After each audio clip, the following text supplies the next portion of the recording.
Allu అర్జున్‌ను arrest చేసి bail మీద విడుదలయ్యేంత వరకు కూడా రాష్ట్రంలో కాదు, దేశంలోని చాలామంది వ్యక్తుల నుండి అల్లు అర్జున్ మీద కాన్సర్న్ కనిపించింది.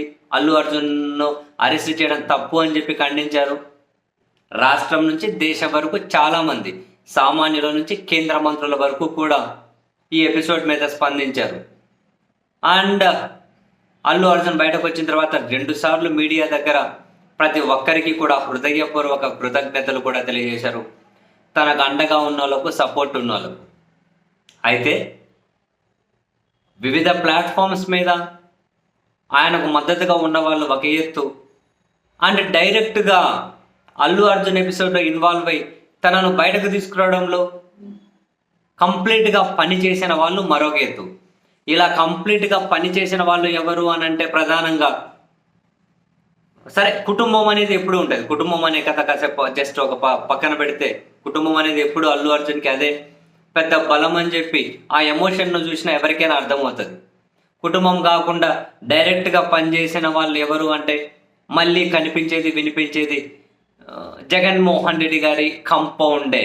ఆ కంపౌండ్లో ఆ జగన్మోహన్ రెడ్డి గారి టీంలో కీలకంగా ఉన్న వ్యక్తులే. ప్రధానంగా మీరు చూడండి, మొదట జగన్ గారి లీగల్ టీం రంగంలోకి దిగింది.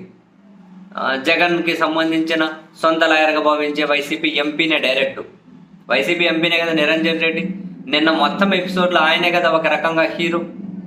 సో నిరంజన్ రెడ్డి రంగంలోకి దిగారు. అండ్ జగన్ హయాంలో ప్రభుత్వ న్యాయవాదిగా పనిచేసిన అశోక్ రెడ్డి రంగంలోకి దిగారు. ఒకవైపు అశోక్ రెడ్డి, మరోవైపు నిరంజన్ రెడ్డి. ఒక టీము నాంపల్లి కోర్టు దగ్గర మోహరించారు, మరో టీము తెలంగాణ హైకోర్టులో మోహరించారు. నాంపల్లి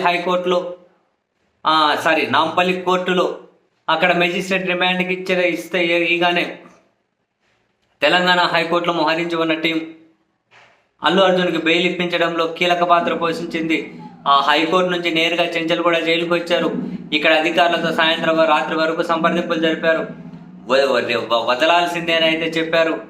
చివరికి సెక్యూరిటీ రీజన్స్ మరొకటి అని చెప్పి రేపు ప్రొద్దున విడుదల చేస్తాము అని చెప్పిన, సరే రేపు ప్రొద్దున అయితే మళ్ళీ ప్రాసెస్ ఎక్కువ ఉంటుంది కదా, సో ఇప్పుడైతే ఆ ప్రాసెస్ ముగించండి, రేపు ప్రొద్దున అయితే ఇంకేం ప్రాసెస్ ఉండదు, డైరెక్ట్ విడుదల చేసేయచ్చు అన్నారు. రాత్రి ఆ ప్రాసెస్ అంతా కూడా ఈ లీగల్ టీం అంతా దగ్గరుండి క్లోజ్ చేయించేశారు, రిలీజ్ ప్రాసెస్.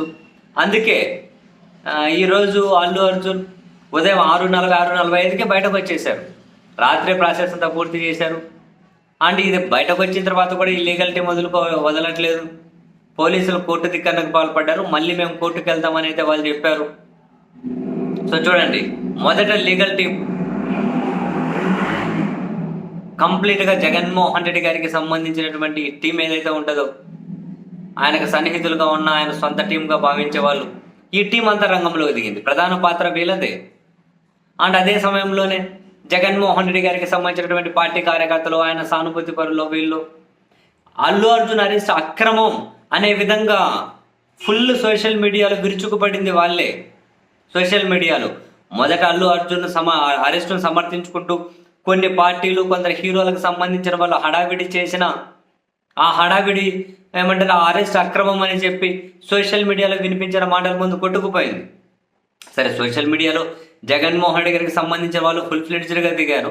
అండ్ న్యూట్రల్గా ఉన్న వాళ్ళు పార్టీలకు అతీతంగా కూడా అల్లు అర్జున్ అరెస్ట్ తప్పు అని చెప్పారు. ఓవరాల్గా పోలీసులు చేసిన పని తప్పు అని ప్రొజెక్ట్ చేయడంలో మాత్రం ఈ సెకండ్ వీళ్ళది కీలకం. ఈ సోషల్ మీడియాలో ప్రెజర్ తీసుకొచ్చిన వాళ్ళది ఖచ్చితంగా కీలకం. అండ్ నెక్స్ట్ జగన్మోహన్ రెడ్డి గారి పార్టీ నాయకులు వాళ్ళు ట్విట్టర్ వేదికగా, మీడియా ముఖంగా ప్రకటనలు, ట్వీట్లు, అల్లు అర్జున్ ఎలా అరెస్ట్ చేస్తారో అని చెప్పి. అండ్ చంద్రబాబు గారు పుష్కరాలు చనిపోయిన వాళ్ళ దగ్గర నుంచి, ఆయన ఎన్నికల ప్రచారంలో తొక్కిస్టార్లు చనిపోయిన వాళ్ళ దగ్గర నుంచి మొత్తం ఇవన్నీ బయట పెడుతూ వాళ్ళు మీడియా సమావేశాలు పెట్టారు, ట్వీట్లు చేశారు. తర్వాత స్వయాన జగన్మోహన్ రెడ్డి గారి అరెస్ట్ను ఖండించుకుంటూ ట్వీట్ పెట్టారు. సో మొత్తం మీద అల్లు అర్జున్ అరెస్ట్ దగ్గర నుంచి విడుదల వరకు ప్రతి స్టేజ్లోనూ, ప్రతి ప్లాట్ఫామ్ మీద, క్షేత్రస్థాయి నుంచి, సోషల్ మీడియా నుంచి మీడియా వరకు కూడా పూర్తిగా ప్రధానంగా మద్దతు ఇచ్చిన వాళ్ళలో మాత్రం జగన్మోహన్ రెడ్డి గారి టీమే అత్యంత కీలకంగా కనిపిస్తూ ఉంది.